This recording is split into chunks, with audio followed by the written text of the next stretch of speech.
覚悟してろよ。行くぜ。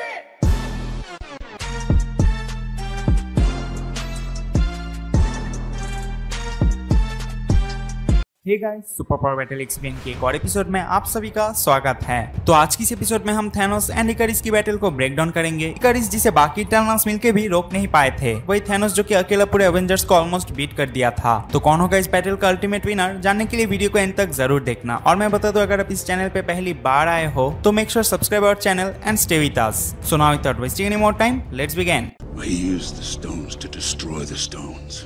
You could not live with your own failure. I know what I must do.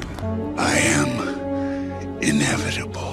Thanos जो कि अपनी Titan physiology की वजह से पोजेस करता है काफी सारे super human powers and abilities को। बात करें उसकी पावर्स एंड एबिलिटीज के बारे में तो उसके पास है सुपर ह्यूमन स्ट्रेंथ। उसने बड़े आसानी से टेज़रेक्ट को क्रश कर दिया था, लोकी की नेक को एफर्टलेसली स्नैप किया था, आयरन मैन की मार्क 50 आर्मर को कंप्लीटली ओवरपावर किया था, विजन की वाइब्रेनियम बॉडी से स्टोन को ऐसे निकाला था कि मानो विजन उसके सामने बस एक खिलौना हो। इसके अलावा एक साथ वर्दी captain America, Thor and iron man को टक्कर दिया था एंड हल्क को मार मार के अनकॉन्शियस कर दिया था। थैनोस पोजेस करता है super human durability and endurance को। अब थैनोस ने हल्क की पंच को विथस्टैंड किया था विदाउट एनी विजिबल डैमेज। उसने म्योनिर की लाइटनिंग को विथस्टैंड किया था। आयरन मैन की फुल्ली एम्प्ड अप मिली अटैक से बस उसका एक बूंद खून निकला था। इसके अलावा वो पावर स्टोन को टच कर चुका है एंड इन्फिनिटी गॉन्टलेट को भी यूज कर चुका है। थैनोस के पास है super human speed, agility and reflexes. वो अपनी साइज के कंपैरिजन में काफी तेजी से मूवमेंट कर सकता है। उसकी एजिलिटी एंड रिफ्लेक्सेस इतना ज्यादा फास्ट है कि वो एक ही टाइम पे Thor, captain America and iron man के साथ फाइट कर रहा था एंड उनके अटैक्स को डॉज भी कर रहा था। थैनोस के पास है सुपर ह्यूमन स्टेमिना। उसकी बॉडी फिजिकल एक्टिविटीज के दौरान ऑलमोस्ट जीरो फटीग टॉक्सिन्स को प्रोड्यूस करती है। इसी वजह से थैनोस एक लॉन्ग पीरियड ऑफ टाइम तक अपनी ओपोनेंट के अगेंस्ट लड़ सकता है। थैनोस के पास है सुपर ह्यूमन हीलिंग फैक्टर। उसकी हीलिंग फैक्टर काफी ज्यादा इनहैंस्ड है, जो कि उसे अलाउ करती है अपनी वुंड्स को रैपिडली हील करने में। लेकिन स्टोन्स को डिस्ट्रॉय करते टाइम उसकी बॉडी काफी ज्यादा डैमेज हो गई थी, जिसे वो हील नहीं कर पाया था। दैट मींस उसकी हीलिंग फैक्टर इतना भी ज्यादा इनहैंस्ड नहीं कि वो extremely serious injuries, wounds and Burns को इंस्टेंटली या फिर रैपिडली हील कर पाए। थैनोस के पास है लॉन्जेविटी। उसकी जो एजिंग है वो काफी ज्यादा स्लो है।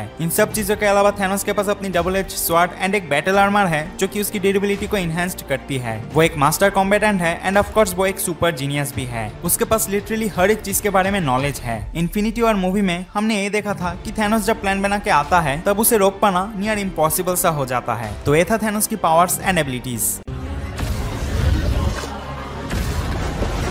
बात करें इकारिस के बारे में तो अपनी इटर्नल फिजियोलॉजी की वजह से वो पोजेस करता है काफी सारे पावर्स एंड एबिलिटीज को, जिसमें सबसे पहले आती है super human strength. Like all Eternals, Ikaris के पास भी ग्रेट अमाउंट ऑफ स्ट्रेंथ है। इकारिस डिवियन को अपनी मॉडरेट एफर्ट से नॉक बैक कर सकता है एंड उसकी स्ट्रेंथ इतना ज्यादा है कि वो गिलगामेश एंड थीना की स्ट्रेंथ को भी सरपास कर सकता है। इकारिस के पास है सुपर ह्यूमन ड्यूरेबिलिटी। वो इतना ज्यादा ड्यूरेबल है कि उसने फॉस्टोस की एनर्जी प्रोजेक्टाइल्स, थीना की काफी सारे पावरफुल ब्लोस एंड मकारे की सुपर स्पीड ब्लोस को विथस्टैंड किया था विदाउट एनी नोटिसेबल इंजरी और डैमेज। इकारिस के पास है सुपर ह्यूमन स्पीड। उसकी स्पीड एक नॉर्मल ह्यूमन की कंपैरिजन में काफी ज्यादा इनहैंस्ड है एंड उसकी स्पीड मकारी को छोड़ के अदर इटर्नल से भी ज्यादा है। इकारिस के पास super human agility and reflexes है। उसकी equilibrium, flexibility, dexterity, balance and body coordination काफी ज्यादा इनहैंस्ड है as compare to ordinary human being. उसकी रिफ्लेक्सेस भी काफी ज्यादा इनहैंस्ड है एंड इतना है कि वो मकारी की सुपर स्पीड अटैक्स पे भी रिएक्ट कर पाया था। इकारिस के पास है super human stamina. Physical activities के दौरान उसकी body virtually zero fatigue toxins को प्रोड्यूस करती है और इसी वजह से वो extremely long period of time तक अपनी ओपोनेंट के अगेंस्ट लड़ सकता है। इकारिस के पास है सुपर ह्यूमन हीलिंग फैक्टर। इकारिस की इनहैंस्ड मेटाबॉलिज्म की वजह से वो किसी भी टाइप की इंजरी या फिर वुंड्स को हील कर सकता है। लेकिन उसकी हीलिंग प्रोसेस उतना भी खास नहीं, क्योंकि अपनी वुंड्स को जल्दी हील करने के लिए उसे एजेक की हेल्प लेने की जरूरत पड़ता था। इकारिस इमॉर्टल है, यानी वो नेचुरल कॉजेस जैसे कि एजिंग या फिर इलनेसेस से तो बिल्कुल भी मरने वाला नहीं है। उसके पास फ्लाइट की एबिलिटी है, यानी वो उड़ सकता है एंड पॉसिबली वो हाइपरसोनिक स्पीड से ट्रेवल कर सकता है। वो एक्सपर्ट कॉम्बैटेंट भी है। इसके अलावा इकारिस के पास कॉस्मिक एनर्जी मैनिपुलेशन की एबिलिटी है। अब ये एबिलिटी हर एक इटर्नल्स के पास होते हैं और इकारिस कॉस्मिक एनर्जी को मैनिपुलेट करके अपनी आंखों से पावरफुल कॉस्मिक एनर्जी बीम्स को छोड़ता है, जो कि इतना ज्यादा पावरफुल है कि इससे डिवियन को हार्म करने से लेकर सॉलिड ऑब्जेक्ट्स तक को तोड़ा जा सकता है। तो ये था इकारिस की पावर्स एंड एबिलिटीज। अभी इन दोनों की बैटल को ब्रेक डाउन करते हैं। तो थैनोस जिसने अकेला Thor, iron man and captain America को टेक डाउन किया था, वही इकारिस जिसे बाकी इटर्नल्स मिलकर भी रोक नहीं पाए थे। थैनोस एक मास्टर कॉम्बैटेंट है, वही इकारिस एक एक्सपर्ट कॉम्बैटेंट। इकारिस के पास कुछ एबिलिटीज है जैसे कि flight and cosmic rays projection. अपनी इन सब एबिलिटीज के यूज करके इकारिस थैनोस को लॉन्ग रेंज अटैक्स कर सकता है, लेकिन इससे थैनोस को रोका नहीं जा सकता।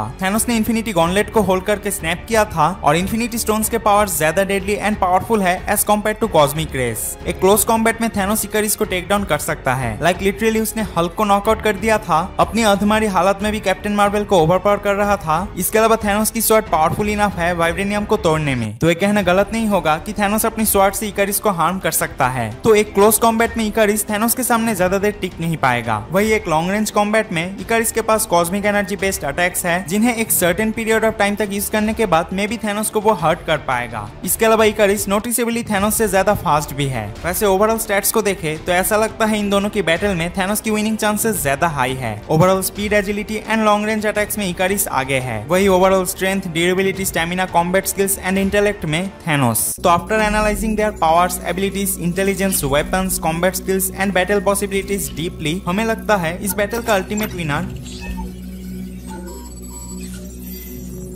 मैड टाइटन थैनोस होगा। वो क्यों? तो देखो, मूवी में एक डिवियन ने इकारिस को ऑलमोस्ट ओवरपावर कर दिया था। वही एंड गेम में थैनोस को रोकने के लिए इन्फिनिटी स्टोन्स को यूज करना पड़ा था। हाँ, थॉर ने भी थैनोस को स्टॉर्मब्रेकर से मारा था, लेकिन तब तो थैनोस अधमारा था और एक ब्रूटल फाइट लड़ने की कंडीशन में भी नहीं था। इकारिस एक पावरफुल इटर्नल तो है, लेकिन थैनोस ज्यादा पावरफुल है। तो गाइस, आज के लिए बस इतना ही। इस बैटल को लेकर अपना ओपिनियन कमेंट सेक्शन पे शेयर करना नहीं भूलना। वीडियो अच्छा लगे तो वीडियो को लाइक कर देना, चैनल को सब्सक्राइब कर लेना एंड बेल आइकन को भी प्रेस कर देना, ताकि ऐसे और भी कई सारे बैटल वीडियोस आपके पास सबसे पहले पहुंचे। I'll see you in the next video. Till then, take care and thanks for watching.